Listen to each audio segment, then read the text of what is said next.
आप सभी को सेवा सौली प्रणाम नमस्कार।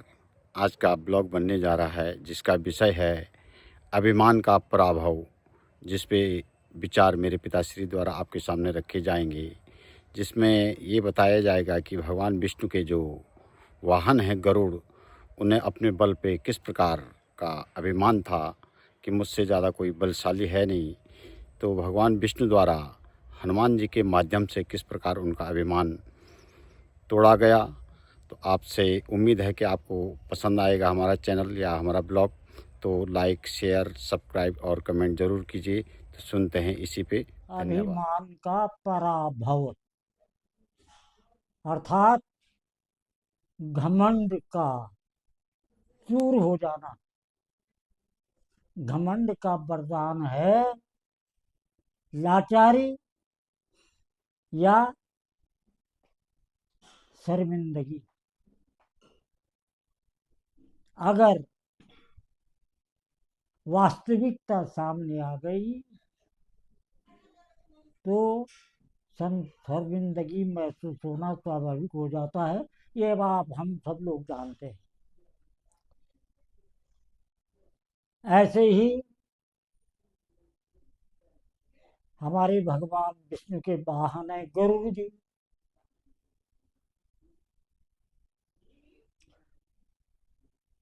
समय के अनुसार उनके मन में बैठ गई कि मेरे बल के आगे, मेरी ताकत के आगे दुनिया में कौन है।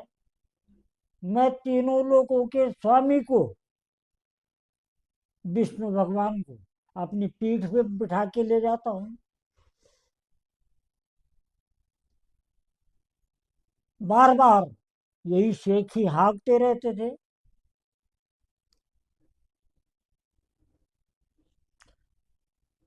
इसी तरह से भगवान कृष्ण के दरबार में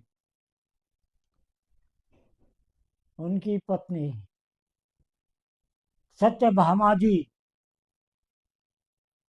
और उनको बैठने नहीं देती थी। मैंने बैठना है, मैं ज्यादा रूपवती हूँ।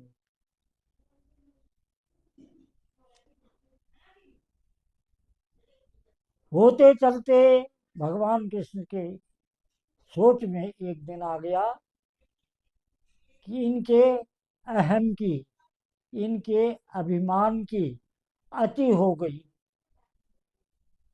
इसकी इति होनी चाहिए, समाप्ति। लेकिन सीधे सीधे जबान से इनको बुरी न लगे, भगवान कृष्ण ने हमारे लिए ऐसा कह दिया। उन्होंने एक लीला रची। पहले गरुड़ जी की ताकत को देखना चाहते थे। उन्होंने हनुमान जी की याद कर दी। उनके लिए कह दिया कि तुम द्वारिका में आओ और बगीचे में एक कमजोर, बिल्कुल दीनहीन अवस्था में वहां बैठ जाओ और तुमको मैं इस मतलब से इसी काम के लिए बुला रहा हूं। आ गए हनुमान जी बगीचे में। बूढ़े बंदर, कोई ताकत नहीं शरीर में। भगवान कृष्ण ने गरुड़ जी के लिए कहा, गरुड़ जी जाओ जरा वहां बगीचे में, एक बंदर मुझे मिलने आ रहा है। बूढ़ा है, बहुत कमजोर है, चलने फिरने में असमर्थ है, किसी तरह से जीवन का गुजारा कर रहा है। मेरा भगत है, उसको यहाँ ले आओ। गरुड़ जी को क्या था, उड़े और चले गए। देखा बगीचे में एक बूढ़ा बंदर बैठा हुआ, चेहरा भी एकदम मुरझाया हुआ।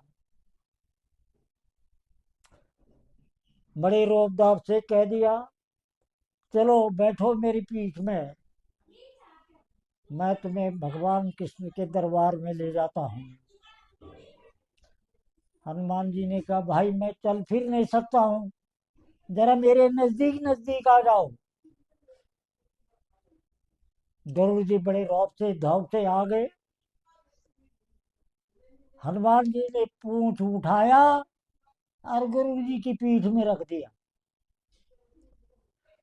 और जैसे ही पूंछ रखनी थी, गरुड़ जी ऐसे दब गए जैसे 100 क्विंटल का पत्थर रखा हुआ ऊपर। कहे भाई अब मैं भी आ रहा हूँ। गरुड़ जी का कहना क्या था, ये महाराज तुम तब आओ, पहले जरा इस पूंछ को हटाओ।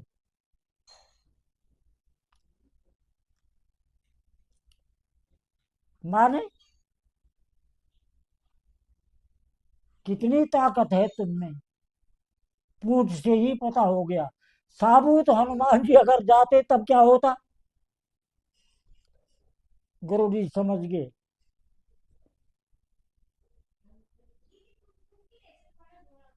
मैं ही नहीं, धार के पीछे कैसे कैसे। ये कहावत आपके हमारे ऊपर घटती है। कहना सहज होता है, करना कठिन होता है। जितना हमारे लायक हमें स्वीकार करने योग्य है, उसको स्वीकार करना ही होता है। वो हमारा मददगार जरूर बन जाता है। बहरहाल हनुमान जी ने कहा, भाई अब चलो। उन्होंने कहा, महाराज मैं आपको कैसे ले जाऊं। कहे तुम जाओ मैं आ रहा हूं। तो हनुमान जी के लिए क्या था, एक ही छलांग में वहां पहुंच गए।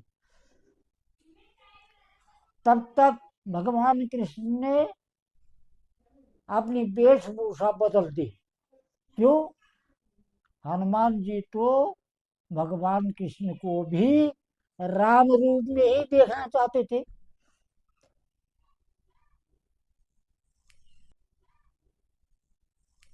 राजसी मुकुट पहन लिया, मोर पंखा छुपा दिया, बांसुरी पीछे ठूंस दी और धनुष बाण धारण कर दिया।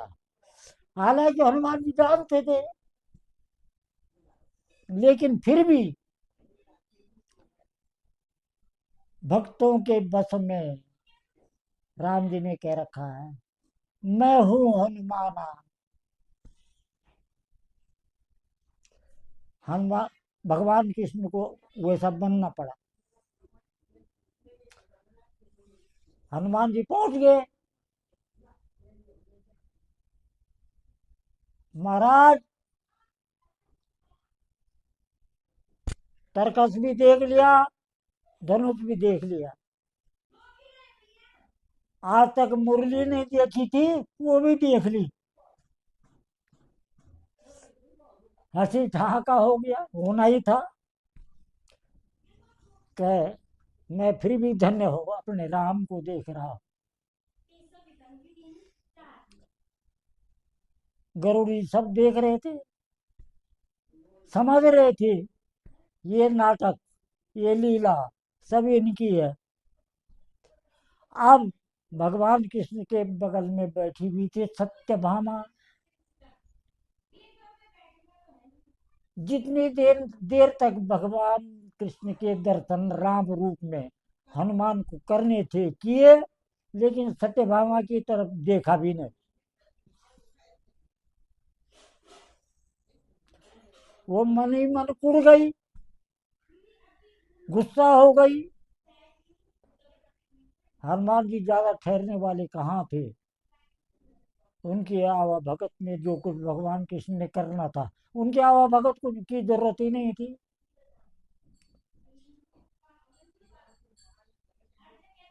चले गए। सत्यभामा भगवान कृष्ण ने लड़ने लग गई।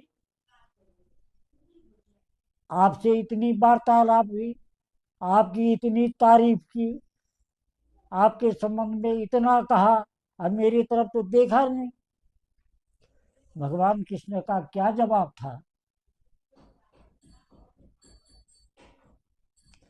अरे, वो मुझे राम रूप में देखना चाहते थे, मैं राम बन गया, तू सीता क्यों नहीं बन पाई?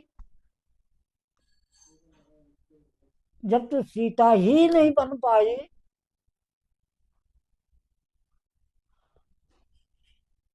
उसका धर्म नहीं है जहां तहां देखना।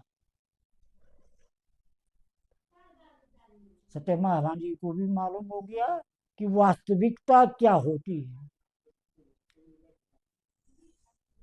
कौन बलवान है, कौन ताकतवर है, कितनी किसकी मनोवृत्ति कितनी ऊंची है।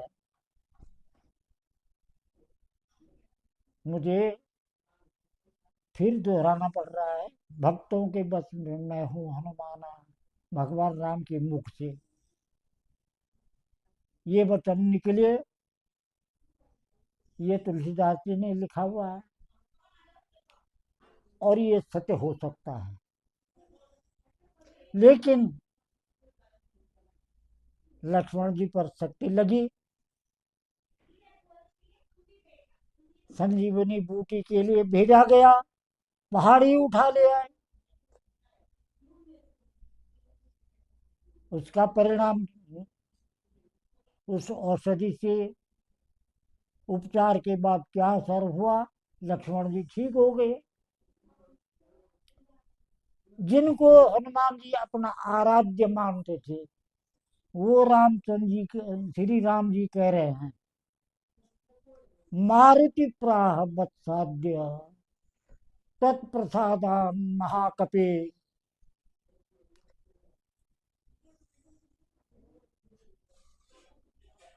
निरामयम प्रपश्यामि लक्ष्मण भ्रातर मम।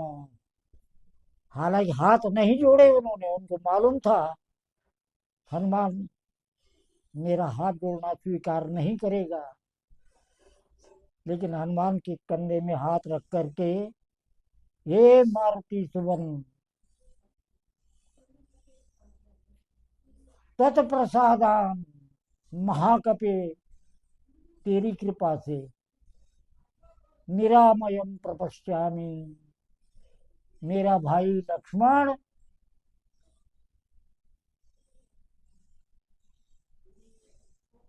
तमाम आघातों से स्वस्थ हो गया। ये कथाएं विचारवानों ने